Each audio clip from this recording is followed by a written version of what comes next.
Ford could not have struck more gold when the 2021 Bronco Sport was released. This came at a time when the world was falling apart. Everyone was essentially forced to go outdoors. Ford introduced a vehicle that was made just for that. As soon as the Bronco Sport got its hands into reviewers, it had rave reviews. People absolutely loved it. Its design knocked the Jeep Renegade out of the park. Its interior was significantly more updated, and its capability off-road was very impressive for its overall size and class. You can now find a 4-year-old Bronco Sport on the used car market for under $20,000.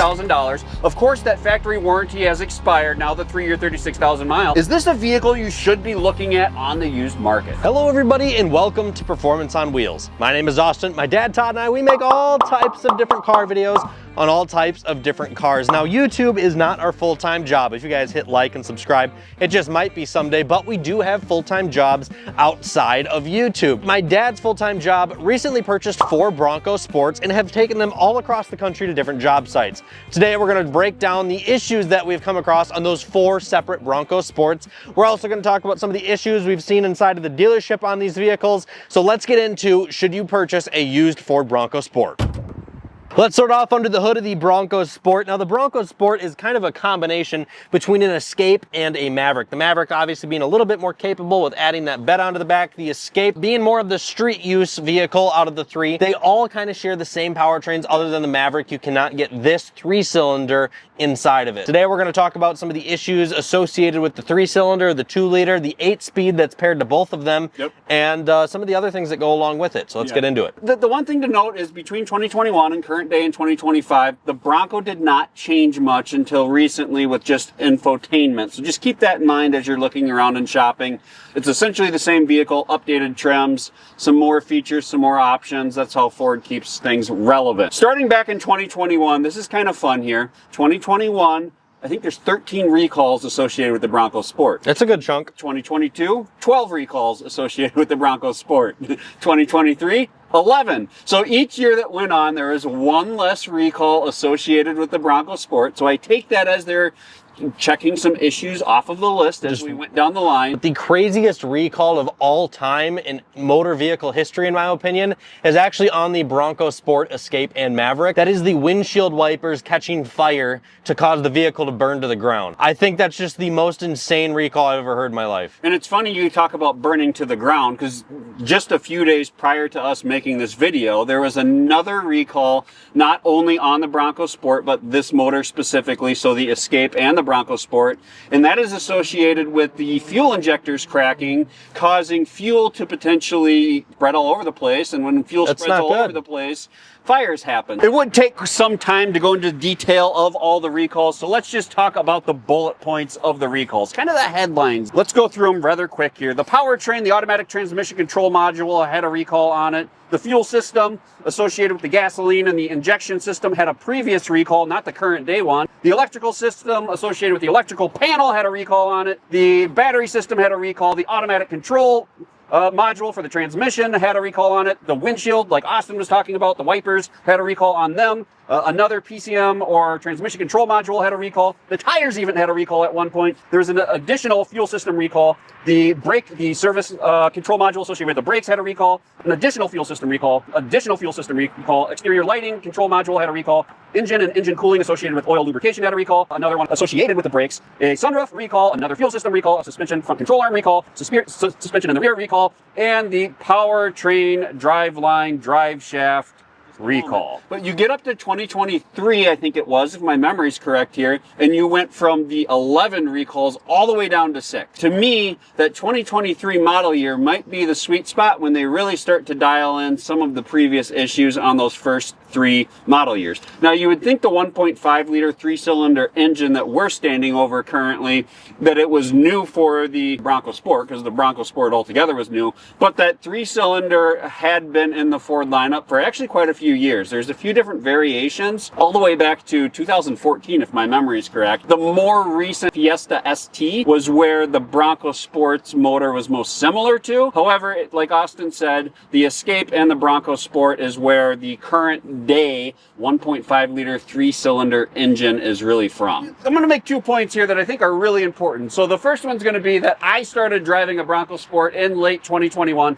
I put about 10,000 miles on it myself. We still have that exact Bronco in our fleet. All of the Broncos that we have are anywhere from 45 to 65,000 miles. And there's two big talking points with those two major repairs out of 4 Broncos that we purchased at the same time that are you're really going to want to stick around to, because it caught me off guard. The other point I want to make is there are approximately 100,000 Bronco Sports that have been introduced every single model year. So the squeaky wheel gets the grease. There's that saying that goes around, meaning all the issues are the things that stand out to people. When the truth and the fact of the matter is, there are a lot of problem-free, completely worry-free Bronco Sports that are out there on the road that we don't hear anything about. You always have to keep that in the back of your mind. Now, getting back to some of the issues we've experienced firsthand, they're both actually transmission related. We had one transmission that completely grenaded. It essentially went from a clunky, hard to engage in gear symptom to just completely exploding and grenading internally. That just happened recently. Just a few weeks, or it might have been a month prior to that, we had a torque converter in a different Bronco Sport go out. Now, when I started to look into this a little bit, they think some of the issue is actually associated with the rear differential, which I'm pretty sure that was on the recall list. But on that first model year, the rear differential would grab the tires too much in the rear is what some of the theories are. And that, like, almost like you were in a 4-wheel drive vehicle that's putting too much traction to the ground when you don't need it. So there's a theory that the rear differential is causing the issue with the transmission on the earlier model years. Whether it's true or not, not sure. Now, personally, like my dad just mentioned, we've experienced the issues with the transmission. However, we've had some instances talking to people where they've had issues with the engines. Now, this is 3-cylinder specific. The 2-liter actually seems to be a pretty solid engine choice. However, you can only get that in the top trim Badlands at the moment, which is very expensive for a Bronco Sport, in my opinion. The 3-cylinder has been having a ton of water pump failures. It's super common that the water pump is failing on this vehicle. We've also experienced quite a few engine failures on this 3-cylinder where the cylinder walls are cracking and filling the block with coolant, causing it to be non-fixable. Basically, it needs a full engine replacement. Those are the issues that we're experiencing with the 3-cylinder. Honestly, not really a whole lot is going on with the 2-liter. Almost everyone's initial reactions are that this is a comfortable place to be. It's very roomy, it's well put together, there's a lot of creativity in the design and the materials, it looks good. However, I think what a lot of people have found, at least in the experience that with folks that I've talked to, is that the nice newness of the Bronco Sport can turn into a cheap plastic party where a lot of those rattles start coming out and panels and different trim pieces become loose. The other thing that I think is very interesting, again, we have 4 in our fleet. All 4 people that drive those Bronco Sports on a regular basis do not like driving them on any trip that is over approximately 2 hours. That's because they think the seats are extremely uncomfortable. The Bronco Sport is great for zipping around town.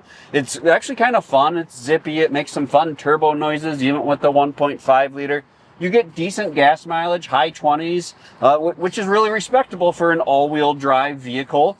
But if those seats aren't comfortable and it's not enjoyable to drive because your back hurts, then what good is the vehicle? Quite honestly, the Bronco Sport is the best vehicle in its class on the market right now. Yeah. When it comes to overall capability, the niceness and modernness of the interior, the modernness of the exterior, the other vehicle that I would consider its direct main competitor would be the Jeep Renegade, which is no longer in production, and it was one of the cheapest vehicles I've ever experienced in my life. Right. Just terrible interior, super cheap exterior, terrible powertrain. It really was not a great vehicle. I think what's been fun though, ever since the Bronco Sport came out, is that all the other competitors that are in this compact, kind of smaller SUV segment, the RAV4s of the world, they all have come out with like an off-road capable trim line. They have, yeah. Right, so there's definitely a lot more things to look at.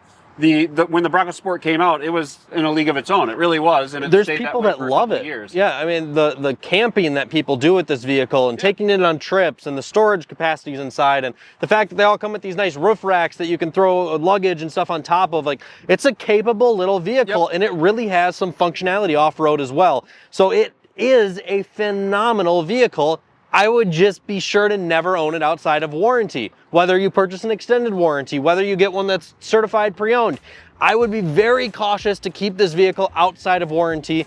Not only does it have engine issues, but it has transmission issues. And I think it's really cool that Ford, I get that it's a lot, the recalls can be excessive, but I think it's cool that Ford actually addresses the recalls versus some other manufacturers who try to put those items off so they don't actually have to pay to get the recalls repaired. It's cool that Ford is putting the money forward and trying to get the problems resolved for the customer. Yeah. Granted, it is annoying, but it's better than, you know, it being put on you as a customer to deal with that situation rather than just quick bring it in for a 30-minute repair and get a free loaner. And that's well said, and I'll be the devil's advocate to your beginning comments there on, back to my other comment earlier in the videos, 100,000 per year, and we're talking about a low percentage that are having failures. Now, the fact that there's a recall, that means there's a good number of things that need to be addressed. There is. But there's a lot of people that are enjoying their Bronco Sports without any issues. So when you start looking at the forums and you start looking at issues, at the end of the day, there's not that many out there. They're gonna be in your face and they're gonna be bold, just like any other vehicle out there. But you have to remember that 100,000 per year number. And at the end of the day, you're looking at, call it 1,000. You're looking at 1,000 complaints online. That's right? Very true, yeah. So you need to take that in mind. The other thing, just obvious comment here, first year of production, any vehicle, almost any vehicle is going to have issues. The 2021 Bronco Sport might be the one that you want to shy away from unless you want to roll the dice a little more. Every year, just like Austin was saying that Ford addresses the recalls, every year that the model year was introduced in the Bronco Sport, I think things got addressed and things got a little better. Thank you guys so much for tuning into this video today here on Performance on Wheels. We recently just did our Bronco, our full-size Bronco, 36,000 mile review, talking about all the issues that we've addressed in our particular Bronco. So we thought we would do the same thing with the smaller Bronco Sport. Let us know your thoughts on this style of review down in the comments below, and we'll look forward to seeing you guys next time.